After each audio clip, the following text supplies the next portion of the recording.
3, 2, 1, roll the footage.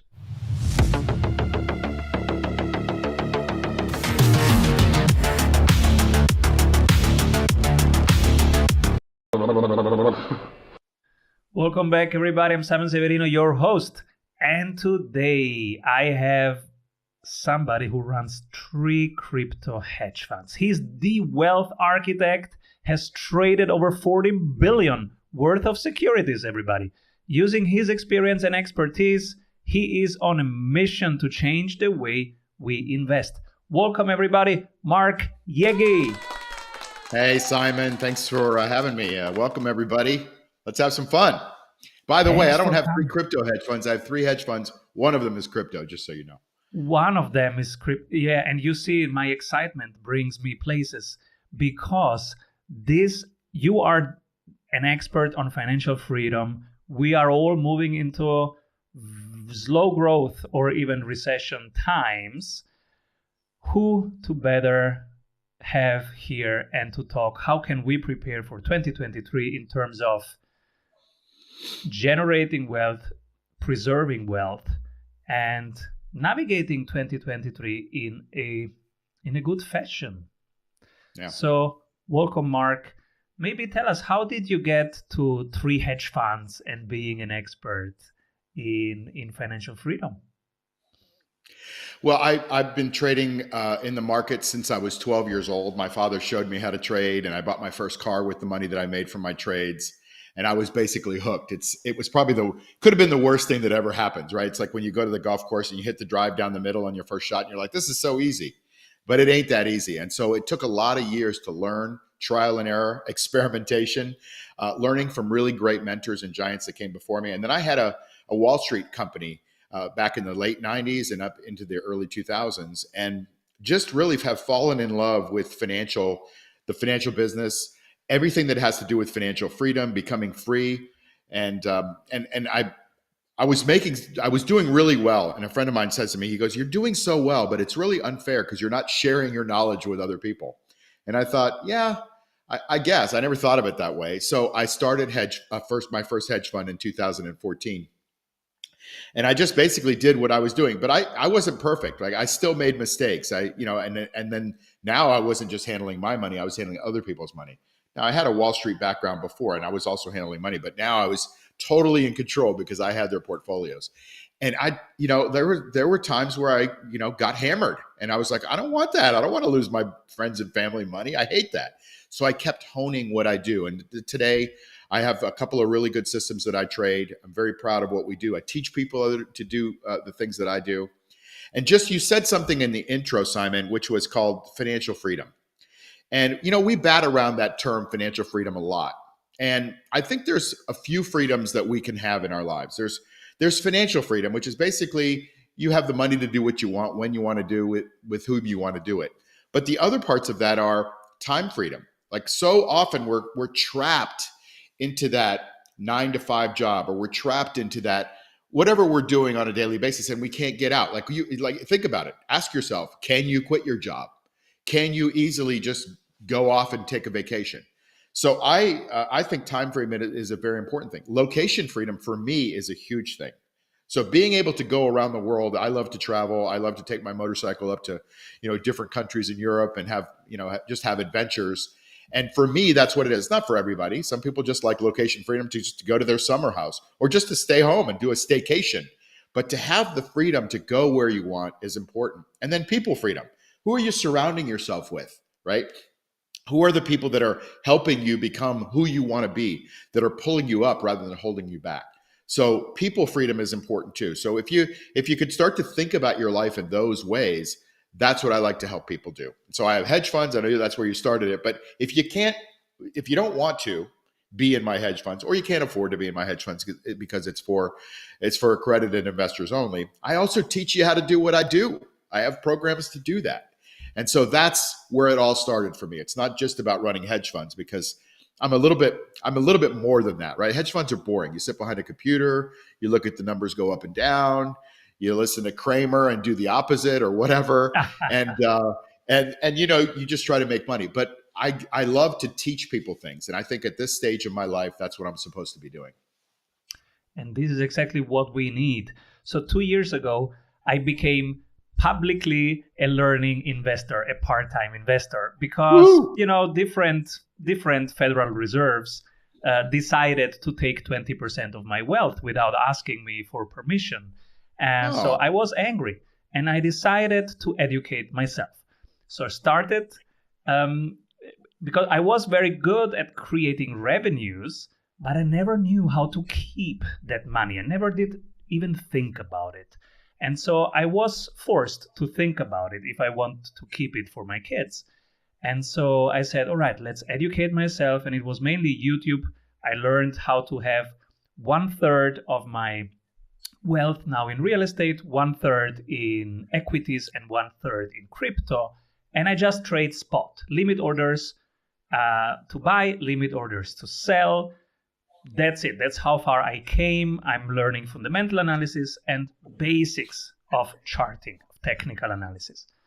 Now, I have so many questions. The first one is that enough? Or should people actually learn like the real stuff, like options trading? wow. Some stuff to unpack there. So I believe that 90% of investing is mindset. Now, in order to have a good mindset, you have to have control over your emotions. So it takes an opportunity to step back and take an inventory of who you are and what you want to do. I don't believe that life is about sitting behind a computer and trading stocks and options and learning all those kinds of things, unless that's what you love to do. I love to do it. So for me, it's play. It's not really work. For a lot of people, they're just scared about the market on the other side, and they don't even want to learn anything about it. I have a saying, Simon: never give up your power in your health, your wealth, or your time.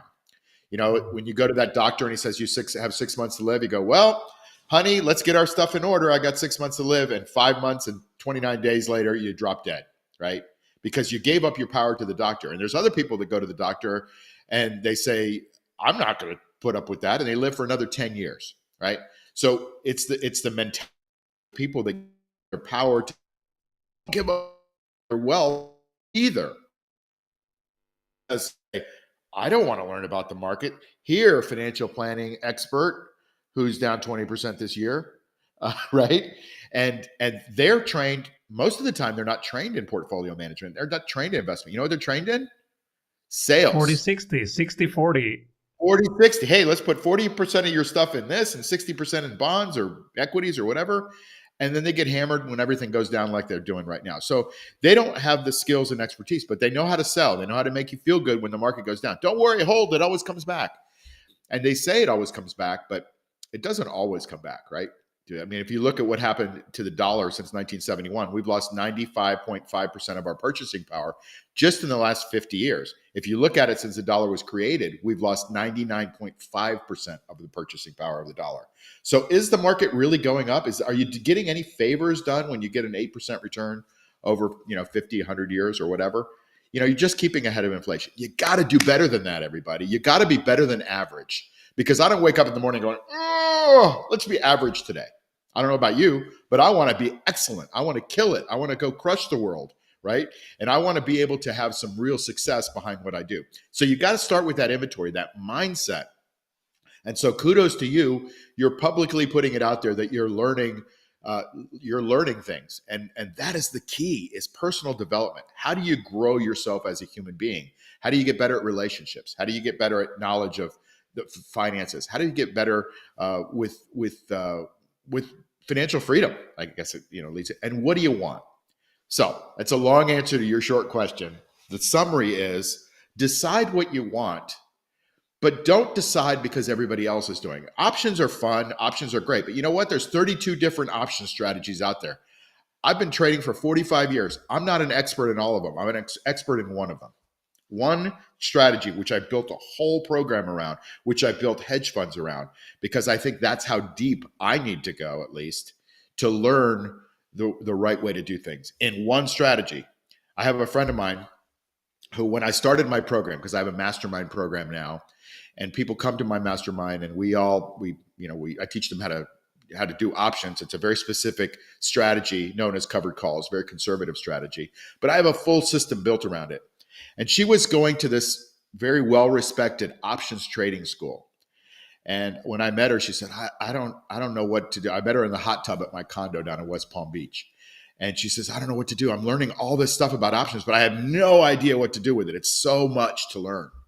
And that's the problem with options, is just can get so deep that you get overwhelmed and you never figure out how to be an expert in it. So if you're going to be expert in something, I don't care if it's real estate, I don't care if it's stock market, options, trading Bitcoin, just be really good at it.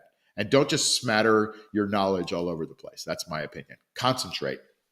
I have found out what I'm not good at. So I will not go into Gann analysis, and that I'm not good at many things like Fibonacci sequences, etc.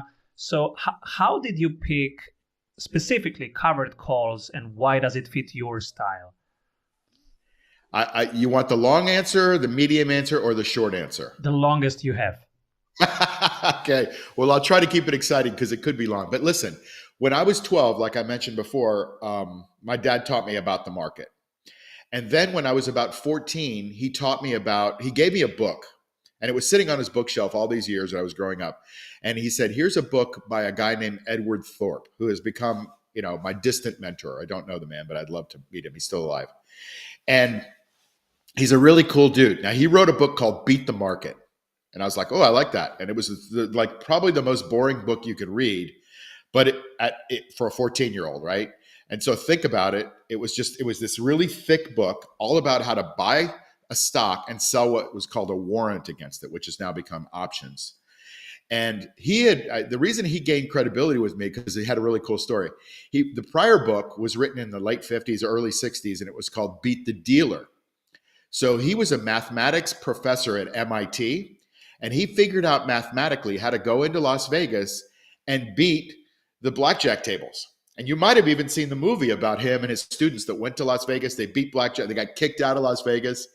And this was a guy that finally said, well, I'm kicked out of Las Vegas. Let me turn my knowledge to the market. And he mathematically showed how if you buy a stock and take advantage of the gambler, who is the person that buys the option, and you sell the option to him, you can create income. And so he was the early roots for me of how to do this. So let me get a little bit farther down the road. Let's play a little game. Let's imagine that we open up our window in the morning and our neighbor across the street, Jim, has got this lot for sale. He's got this big 1-acre lot, and he just put a for sale sign. It says for sale, lot, $100,000. Okay, so he's trying to sell his lot for $100,000. And then you see this car driving down the street, and it's Bob. Now, Bob's got this beard, and he doesn't have a lot of money, but he's driving by the street, and he says, oh my God, I just heard that Hilton is going to put this gigantic property right next door to Jim's lot. So he thinks, wow, Jim's got the property for sale for $100,000, but I think the property is going to be worth $1 million if Hilton goes in. So he stops the car, and he goes to Jim, and he says, hey, Jim, I know you got the property for sale for $100,000. I don't have the $100,000. But I got $10,000. Let me give you $10,000. All you have to do is take it off the market for 6 months. And anytime in the next 6 months, you have to sell it to me if I decide to buy it for $100,000. Deal? And Jim goes, hang on a second. You're going to give me $10,000 and I just take the property off the market. And if I sell it to anybody, it has to be you for $100,000. And I get to keep the $10,000? Deal. They shake hands. Jim puts $10,000 in his pocket. Bob is like waiting for the newspaper the next morning to see that Hilton is going to do that big deal, right? Because now he's going to become a millionaire from his $10,000 investment. So two things happen, right? Number one, nothing happens. And Hilton never makes that announcement.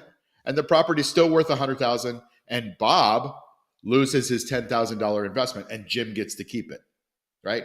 That's probably the most likely thing that happens, because most of the time, Jim would have probably already known it. He would have marked his property up. On the other hand, if Hilton does come in, Bob makes a killing. He took $10,000 and turned it into $1 million. So he's swinging for the fences. And when you swing for the fences, you strike out a lot. And so that's an options contract. That's essentially what I do in the market with Amazon, with Tesla. I find a gambler like Bob who's driving down the street, and is willing to give me money, and I rent him my stock. I sell him my option, basically, to buy my stock. So when I do that, I create 2 to 4% a month. And I do it really simply. So it's I don't make a lot of money. I don't make the killing, but I get to keep that $10,000 every 6 months. And so now I'm in the property for 90,000, and the next 6 months, I'm in it for 80,000. So I'm lowering my basis, but I'm creating income, which is really critical. And you're increasing shares and it compounds. Exactly right. I love this strategy. And yeah, how do you teach it? Well, it can start as simple as taking a course. We have a course that I've built it's like almost a university course. I'll say it's just got lots of video modules, over the shoulder training, and things like that. But you and I both know that if you wanted to go play golf, for example, if you just picked up a golf book and you read it front to back, you're not going to become Tiger Woods. You're going to learn a lot. You're going to learn the theory. But I believe, you could buy my course. I'm very proud of it. And most people who have bought it have been successful. But the ones that have been the most successful are the people that join what I call my mastermind group. It's called the Cash Flow Machine Mastermind System. And that's more than a course. That's a whole ecosystem that surrounds you. So imagine if you were picking up the golf book, watching golf videos, and then going to the course, golf course, and practicing with the coach behind you all the time. And you go out and play golf with the coach there, and you would ask him questions. You would learn the rules. He would help you. That's what we do. We have a mastermind group that gives you a full ecosystem with a community of peers that is doing the same thing. We're all on the same track. I tell you what I'm doing in my hedge fund so you can mirror those or learn from those. We have mentoring. So I mentor you. I want to make sure that I have a 100% success rate in my course.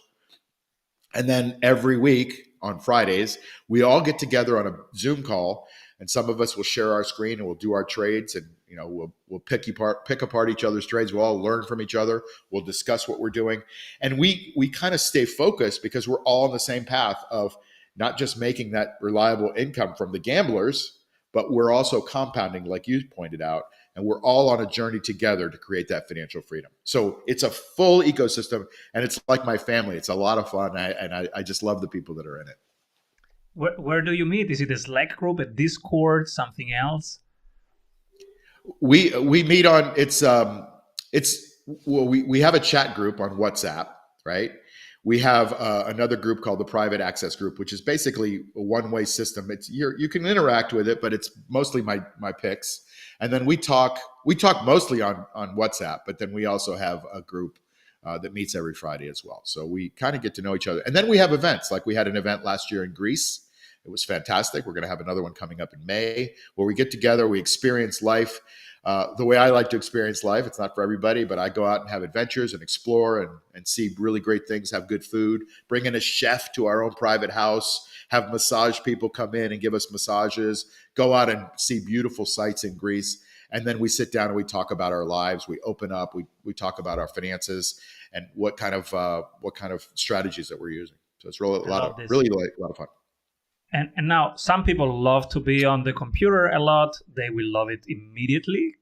And some others go, I like to be in nature as much as I can, or on my bike or wherever in the water. What's the minimum time per week that they would need to master covered calls?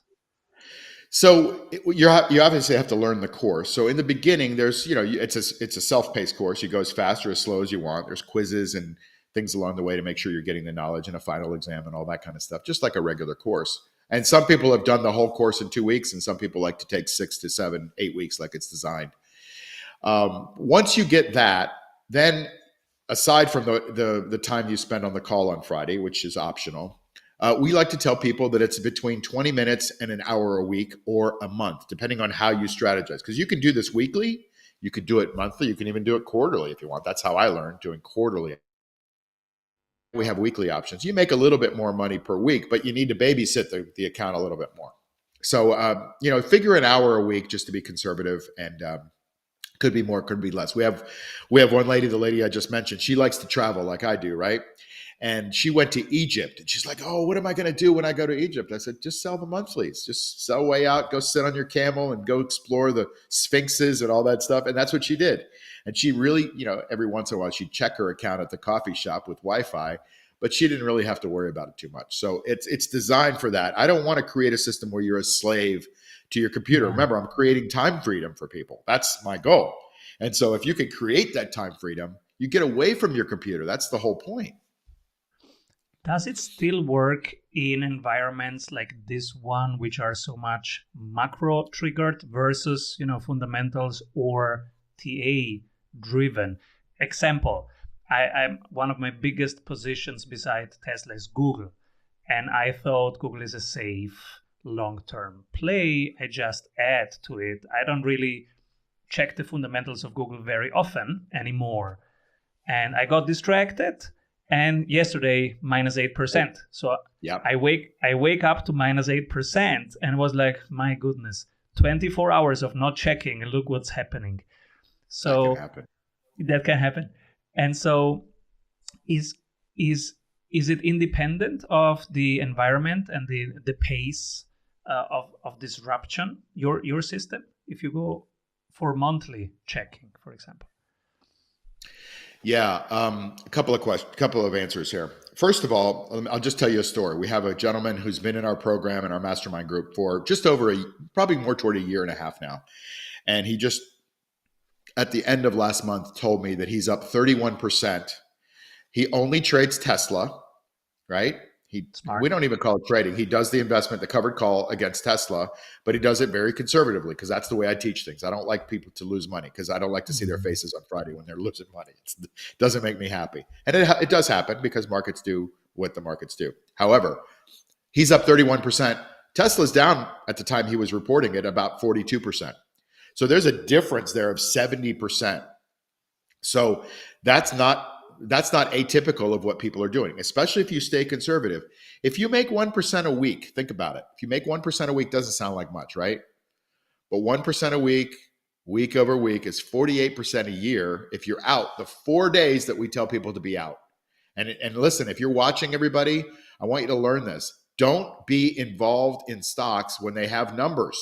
Protect yourself.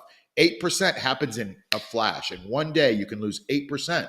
Some people work a whole year or 2 years to get 8%. And it's plummeted. Imagine if you were a Facebook and you were in earnings and they reported those horrible earnings and the stock is down 20%. Like that could be a devastation that maybe you don't recover if you don't have enough time. And maybe Facebook is on its way out. I don't know. I doubt it, but who knows? So you've got to protect yourself at least on those 4 days that you can avoid. Now, there's other things. People die in plane crashes, CEOs die in plane crashes, and that's going to affect stocks. But when you can foresee that there's earnings coming out, try to protect yourself by hedging that. And we teach people how to do that because I don't like to see people losing money. So that's the two answers there for that question. Thank you. And to start covered calls, now people need specific brokerages. Are there specific brokers that you recommend versus others? Because you don't, it's not a spot account, it's a dedicated account. I won't recommend or unrecommend anybody right now. Most firms will allow you to trade stocks and options. You need a margin agreement because of the way options trade, and you can't really have a margin agreement in an IRA. You can do what we teach in an IRA. You just can't do it with a margin agreement. It's a technicality. But the point is, almost every reputable firm out there that you could think of, the TD Ameritrade, Schwab, Fidelity, TradeStation, Interactive Brokers, they make a lot of their money on options.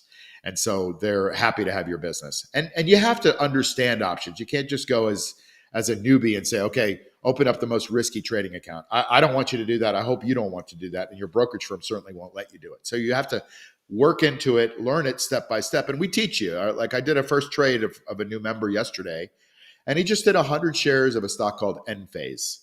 Okay, 100 shares of the energy stock. Yeah, they're a company that makes solar inverters for solar panels, and they're a great company. And their chart looked great, and their fundamentals look great. And he just bought 100 shares. Now he wanted to buy 1,000 shares, right? I said, "This is your first trade. Let's be conservative and just start to pad the certainty, and let's take the risk out." And so I want you to understand that. I want you to learn it the hard way. And so I try to avoid, I'm a big anti-risk guy. That's why I do this strategy. I love this. And the best part of this show will come 1 second after the sponsors, when I ask you how you are personally preparing for 2023. So, see you in a minute. What if your business would run well even when you are on vacation? Discover how 1,600 business owners have regained their freedom using the Strategy Sprints blueprints. How they enjoy living their dream and watching their business scale. Get the exact checklists they use to go from stressed to fulfilled using the Strategy Sprints method. Order your copy of Strategy Sprints 12 Ways to Accelerate Growth for an Agile Business on Amazon today. And if you love it, leave us a review. For more information, head over to strategysprints.com. How does Mark Yegge himself prepare? What's your portfolio? Well, first of all, we should start out by saying this is not financial advice. This is an opinion. You asked me about my portfolio and the things that I'm doing.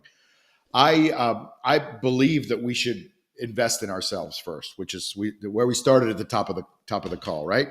Where do you put your money? Where do you put your time? Invest in yourself. The most successful people I've ever met, and I deal with a lot of 7- and 8-figure investors, entrepreneurs. Those people are primarily dedicated to investing in themselves. So they're always learning new things, which I think is critically important, because otherwise you stagnate.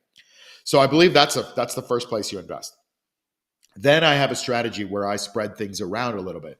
So I don't believe in diversification within an asset class. I believe in concentration within an asset class. But I believe in diversification across asset classes. So I'll tell you what I mean. Most people, what they do is they invest in something that's average, that thing I was talking about before, and they'll buy a portfolio of an ETF or maybe 2 ETFs, and they have 500 stocks in them. You're never going to get ahead in the world if you're just investing in 500 things. Like, there's no expertise in that. You have to concentrate within an asset class. So for example, I'll tell you, and you might laugh because it goes against the things we're programmed with. And I came from the program. I came from Wall Street. I know what they say. The programming says diversify. Don't own 1 or 2 stocks, but you can't watch 500 stocks. I can watch one. I have 1 stock in my portfolio, a couple of other small ones, but Tesla is my primary engine right now. And I make a lot of money on Tesla. I create cash flow from Tesla. And whether the stock goes up, whether the stock goes down, I create the cash flow. So the next thing that I believe in is creating cash flow investments. So you can do that with 2 types of assets: hard assets and soft assets. The cash flow machine program that I have to create that income, that's a soft asset. You're investing in things that you can't really walk into, touch, and feel. But hard assets are things like real estate. Now, a lot of people like real estate because they think it's passive income. Trust me, it's not passive income. I've owned enough real estate in my life to know that at 2:00 in the morning when they need the toilet unplugged, you got to go unplug the toilet. And I've done that. So it's semi-passive, right? Most of the time you don't have to be actively working in it. So you should have some real estate, but make sure it's cash flowing real estate. Don't have a lot, a vacant lot, for example, because that's not cash flowing. That's something that, unless you're doing it as a parking garage or something, or parking outside of a football game, that's something you're speculating that in the future is going to be worth something. And there's some value to that. But I believe most people should have things that cash flow. So you've got soft assets, you've got hard assets, and then you mentioned it earlier, I believe that we should have a little exposure to tech assets, okay? Now, tech assets are technologies. Now, we know that technology is driving our economy. Facebook, Google, Amazon, these are all technology companies. But there's another kind of not quite a company, it's a technology that's going to be driving a lot of our future lives, and that's Bitcoin and other cryptocurrencies. But I really believe in Bitcoin because it's the only one that I've seen that has complete scarcity. They're only going to make 21 million coins. They've already made 19 million. There's scarcity. Position that against what the Fed is doing, or the central banks of Europe, or the Bank of Japan these days. Holy moly. They're printing infinite amounts of money, which means it's devaluating every day. Right? It's devaluing, I should say. And that's what's happened to the US dollar. That's what's happened to every fiat currency for the last 300 years. And I've studied over 700 currencies. and they all fail. So we're on the path to failure. I don't know if it's going to be Thursday or 10 years from now or 100 years from now, but I can tell you that it's not sustainable. And you're starting to see things break if we go to the macro view, Simon. And I start to tell people and show people around the world, Japan is failing. Their bond market is illiquid. People just aren't even trading their bonds. They don't believe in them anymore. The pension funds had a liquidity crisis a couple of weeks ago in England, and the Bank of England had to inject huge amounts of fake money into that to prop that up. That's a house of cards that's about to fall. You're seeing it in China. We don't even know how much money they print from the fake printing presses that they give people.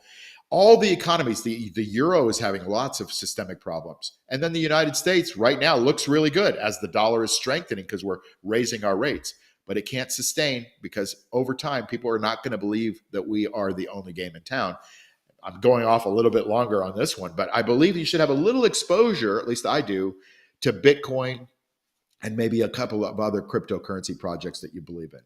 So those are the things those are the big rocks that I would say to look at, because that'll protect you, not just short term. The cash flow will protect you in the short term, because while you're waiting for the stock to appreciate or not appreciate, at least you're getting that cash flow. But then when you're waiting for Bitcoin to do its thing with scarcity over the next 5 to 10 years, because that's a longer term investment, that's the one that right now doesn't cash flow for me. It's a little tough for me to invest in it, but I believe in the future of it. And so both Tesla and Bitcoin, you just hold them, or you hold them plus covered calls? And what's the ratio of holding versus having covered calls? So like I said, I believe in cash flow. I believe strongly that that's the way most people should invest, whether it's dividends, which are low cash flow, or the cash flow machine, which is we shoot for 2 to 4% a month. So my Tesla shares all have calls written against them. I take advantage of the gamblers that are all willing to gamble, the people that are willing to come up to that blackjack table and put that $500 or $1,000 or $10,000 there. I'm willing to be the house and make a small part of it every time. So that Tesla is my asset that I rent out to those gamblers. So that pays me income. Bitcoin, I have to admit, I have done covered calls on Bitcoin because you can. It's just not a very liquid market. And so it's a little bit more difficult. At least it will evolve into a cash flow strategy. But right now, it's just basically a hold strategy as a very small part of my portfolio because there's asymmetric risk, right? This Bitcoin could go to zero. It's at 20,000 right now. It could go to zero. But I believe that in 5 to 10 years, and I don't like to make predictions, but in my own mind, Bitcoin, because of its scarcity, because of the other advantages it has over gold, I believe it will be $1 million asset from 20,000.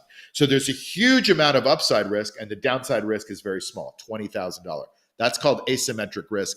That's where most successful people like to invest, is in those asymmetric risks. And I like to follow along with that. I love this. And it's fun that we part-time investors over the last 2 years, we're just exploring, learning. But my portfolio is very similar to yours. It's 1/3 real estate, one third is crypto, and that's 90% Bitcoin, and then the rest is Solana. And then the stock is really 45% Tesla, 45% Google, and then there is small stuff. Yes. Yeah. Good. You're concentrating. And now all we have to do is show you how to create income from those two stocks. Because you could have, first of all, you could have prevented the 8% loss, and you're going to be fine. You understand the company, but nonetheless, you don't like to lose 8% if you could have avoided it, right? And we show people how to avoid it on those 4 big days of the year when they report numbers. We show you how to hedge and be really deep. So that's the one thing I would tweak in your portfolio. But hey, you're at least willing to learn. I'm not telling you something that trying to be patronizing to you. You understand that we can learn that. And where can we jump into your course? What's the next step? To which website do we go? It's actually pretty simple. I mean, I'm all over the place. With Mark Yegge is my name. You can the easiest way is to go to the cash flow. Go to Cashflow Machine, cashflowmachine.io, right? That's my website. You can find all kinds of information. You can also find out more about me at markyegge.com. I have lots of different companies that do different things. But right now, I'm so passionate about the cash flow machine that I think if you go there, you'll find out all kinds of stuff, and you get to watch some videos. If you haven't gotten sick of me yet watching this one, that we have them there. So I love this. And we also run masterminds, and I will also promote this in our mastermind, because everybody there is trying to learn how to protect, of course, in this current environment. great. And if there's a way to create 4% with a relative appropriate risk profile, that's amazing. So yeah, thank you, Mark, for sharing this, and many of us will check it out. Thank you so much, and let's do another one in half a year to see how the markets evolved and what's going on at that point. Yeah, just be careful out there, everybody. And Simon, thanks for having me on. You're a great interviewer. You have great questions, and I hope I was able to give your viewers and listeners, just at least an insight into what they could do to grow and create financial freedom for themselves. And you also have a podcast. What's the name of your podcast? My podcast is called the Wealth Architect Podcast. You can find it at wealtharchitectpodcast.com. We got all kinds of episodes there.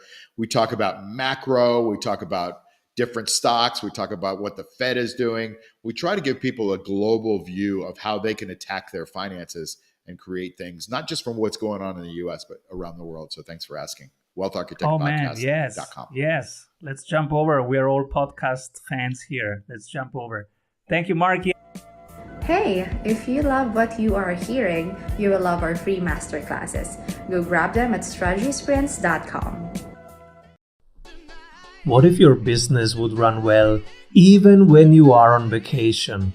Discover how 1,600 business owners have regained their freedom using the Strategy Sprints blueprints.